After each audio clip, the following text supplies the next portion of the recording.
Muy bien, 8:07 en la mañana. Le damos el buenos días a Juan Carlos Ruiz. Vamos a hablar de educación financiera, gerente de desarrollo de negocios de Equifax Ecuador y especialista justamente en esta materia, en educación financiera. Juan Carlos, ¿cómo está usted? Bienvenido.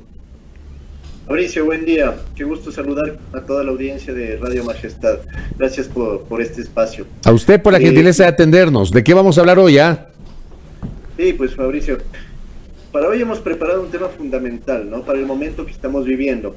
Con casi la mitad de personas vacunadas en el Ecuador, existe esa sensación de que las cosas empiezan a retomar el curso, a retomar esa normalidad en la que vivíamos antes de la pandemia. Sin embargo, debemos recordar que así como no podemos bajar la guardia en los cuidados que tenemos para nuestra salud, tampoco debemos olvidar las lecciones financieras que nos ha dejado esta pandemia. Hay lecciones muy importantes, debemos tener algunos hábitos saludables para la economía personal o familiar y de esa forma pues no caer nuevamente en tal vez algún embrollo financiero. Entonces vamos a hablar de las lecciones aprendidas por las lecciones financieras aprendidas por la pandemia. Claro, estos 17 meses de pandemia han significado un aprendizaje para todos en múltiples aspectos, pero en el tema financiero, ¿qué lecciones nos han dejado estos meses de pandemia, Juan Carlos? Pues bien, una de las más básicas, me parece que vimos, que nos sacó justamente el tema de la pandemia, es la importancia que se debe dar a reservar dinero para emergencias. Creo que todos lo vivimos en algún momento y debemos comenzar a cosechar, a generar mucha más fortaleza en este hábito. Esa cultura de ahorro va a ser importante en el día a día. No importa la cantidad que le dediquemos a reservar, a generar este fondo de emergencia. Lo importante es que se genere el hábito de destinar una cantidad mensual para alimentar esta reserva. Yo siempre hablo mucho de ejemplos, de temas personales, inclusive a mí me gusta mucho atar esto a las situaciones propias de cada uno. Y lo que yo he hecho, por ejemplo, con mi familia es tomar y hacer un presupuesto y destinar un 10% de los ingresos de la familia a este ahorro. No podemos decir que sea fácil, hay meses en donde no se puede ese 10%, pero como dicen, 1 es más que 0. Digamos que no avanzamos de ese 10%, avanzamos al 5%, al 3%. Lo importante es seguir ahorrando constantemente y tener ese hábito, ¿sí? Y en educación financiera hay una premisa que dice, págate primero a ti mismo. Entonces, para que el ahorro sea más fácil, lo ideal es que al recibir el ingreso mensual, la primera acción que hagamos sea depositar en esta cuenta de ahorro que encontremos la cantidad que hemos fijado como ahorro. Aquí también un consejo es que tengamos una cuenta en la cual no sea tan fácil obtener el dinero. Hay muchos productos financieros hoy por hoy en el mercado que nos permiten generar una cuenta de ahorro. Y dependiendo de las condiciones, no nos permiten sacar el dinero por cajero, sino que debemos ir presencialmente a hacerlo, por ejemplo, en una ventana. Claro, hay estos sistemas, Juan Carlos, que uno va al banco y dice, ¿sabe qué? Quiero esta plata ponerle no como ahorro disponible, sino guardarle durante tal tiempo o no moverla, lo que sea, ¿verdad? Claro que sí, la idea es que ese dinero quede estable ahí y que siga creciendo con el tiempo, con el hábito del ahorro. Porque si nosotros, en cambio, lo guardamos a inicio de mes, pero a fin de mes vamos y sacamos por cajero, el ahorro se pierde, va a ser solo una figura que desaparezca. Por eso es importante lo que usted menciona, Fabricio, de que tengamos un ahorro constante a través de un producto, como les decía, que no sea de fácil uso, ¿no? Que más bien nos ponga esa pequeña limitante para sacar ese dinero. Correcto. Ahí estamos hablando de ahorro, que me parece fundamental dentro de estas nuevas lógicas que deberían ayudarnos a manejar de mejor forma nuestras finanzas. Digo, ¿qué más hemos aprendido? ¿Usted considera que hemos aprendido o debemos aprender en el contexto de la pandemia? Claro, esta lección de ahorro para nosotros es la principal, pero como bien dice Fabricio, no es la única, ¿no? Tenemos algunas otras recomendaciones que han ido apareciendo.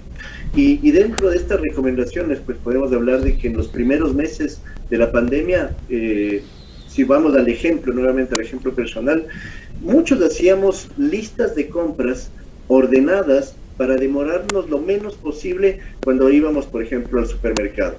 Personalmente, en mi familia, con mi esposa, yo ordenaba en base a las perchas que teníamos en el supermercado. Entonces la lista de compras iba, por ejemplo, por medicinas, artículos del hogar, alimentos y luego congelados y finalmente agua.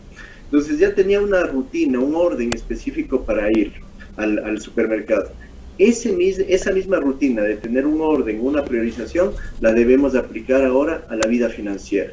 Ser ordenados en el presupuesto, priorizar los gastos y a esa priorización agregarle el método de pago ideal para cada uno de los gastos, va a ser un tema fundamental de aquí al futuro. Entonces, en este esquema, por ejemplo, de cómo hacer los pagos, hablemos del tema de tarjeta de crédito, que normalmente es algo muy usado en nuestro medio. Se recomienda, por ejemplo, que cuando usamos tarjeta de crédito para hacer un pago, no tengamos la costumbre de diferir todo, ¿sí? Hay compras que son muy recurrentes. Por ejemplo, el mismo hecho, el ir a los supermercados, el pago de los servicios que tenemos en el hogar. Si eso lo comenzamos a diferir, vamos a tener una bola de nieve que comienza a crecer con el pasar del tiempo. ¿Por qué? Porque son pagos que los hacemos cada mes. Entonces, lo ideal con estos pagos es realizar una cancelación justamente total al mes vencido. O a su vez, si tenemos la posibilidad, pues no usar la tarjeta y usar un medio de pago de contado.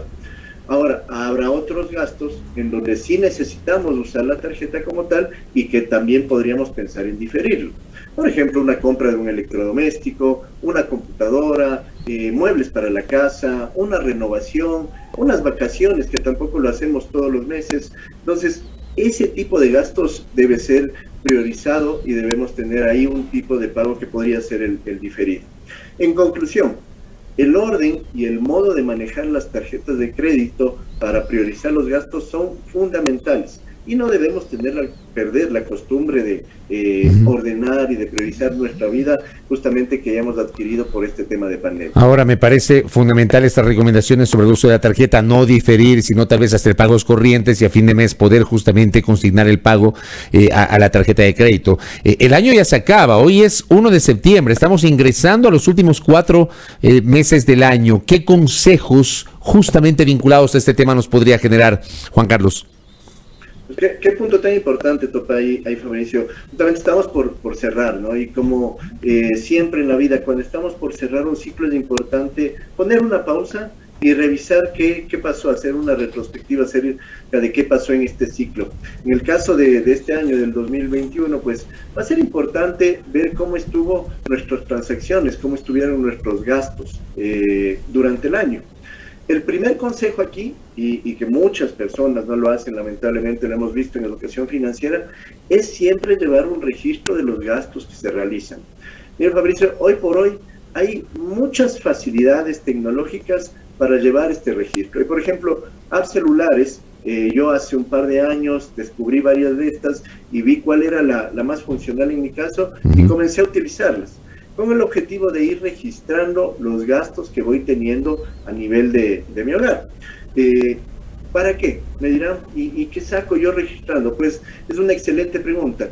Ya cuando yo tengo el registro, el siguiente paso es analizar ese registro. Es decir, por ejemplo, yo lo bajo a un Excel, ¿sí? Cada uno puede manejar sus herramientas, y comienzo a priorizar y comienzo a ver en dónde estoy gastando más.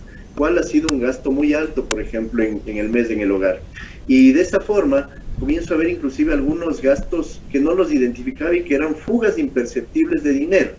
Entonces, por un lado veo los gastos más altos, por otro lado veo esos gastos pequeñitos que eran imperceptibles para mí y comienzo a identificar cuál podría tal vez reducirlo.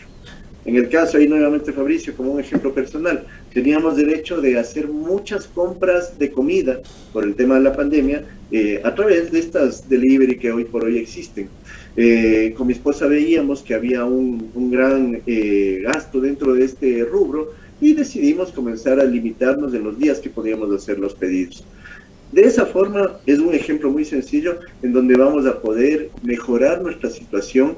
Como les digo, con un detalle de gastos, lo comparamos con una meta que nos podemos colocar tal vez a inicio de mes y de esa forma pues vamos a estar tomando acciones inmediatas. con foco en ir mejorando constantemente nuestro proceso, nuestro presupuesto familiar. Lo último, entonces yo aquí lanzo una pregunta a la audiencia. La pregunta es, ¿sabemos cuáles son todos nuestros gastos? Es Exacto. muy importante comenzar a saberlo y para esto les invito a que comiencen a ayudarse con la tecnología. Y en ese sentido, para cerrar, justamente en el contexto de saber cuánto estamos pagando y qué estamos pagando, hay esta herramienta del reporte que ustedes generan. ¿Cómo contribuye esa herramienta para aquello? Sí, muchas gracias Fabricio. Ahí tenemos el punto de conocer, ¿no?, nuestras deudas, como decíamos, y para esto existen herramientas que nos pueden ayudar y tener un panorama más claro. Sobre todo hablando del tema de los créditos, ¿sí?, que manejamos, debemos conocer cuáles son nuestros saldos de deuda al sistema crediticio e inclusive el detalle de las entidades con las que contrajimos una obligación. Para esto existe un reporte de crédito, ¿sí?, lo que nosotros llamamos el informe de crédito 360. Este es un documento en el que se detallan las entidades financieras, es decir, bancos, cooperativas, con las que mantenemos un préstamo. También van a estar aquellas casas comerciales, empresas de telecomunicaciones, de venta directa, en las que hemos adquirido algún servicio, hemos comprado tal vez algún artículo a crédito y tenemos una deuda directa con estas casas comerciales. Entonces vamos a tener un consolidado de a quién yo debo y cuánto debo. El reporte lo podemos encontrar. Ustedes preguntarán, ¿dónde podemos encontrar justamente este reporte? Pues se lo puede hacer fácilmente, sin salir de su casa, en el lugar de trabajo, a través de una plataforma web que está en www.equifax.com.es/miscreditos, y al ingresar a esta página deberán llenar un breve formulario con su información, su correo electrónico, y a este correo electrónico les estará llegando su reporte de crédito.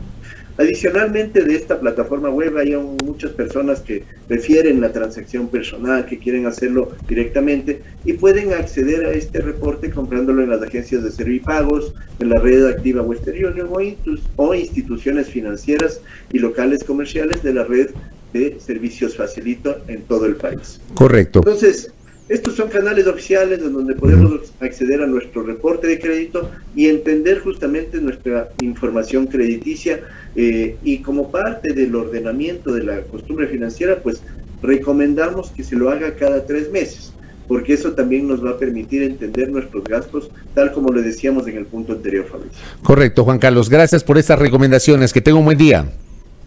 Muchas gracias a ustedes, Fabricio. Un gusto participar. Muy gentil. Hablando de educación financiera, qué interesante, con Juan Carlos Ruiz, gerente de desarrollo de negocios de Equifax Ecuador y especialista en educación financiera. 8:19.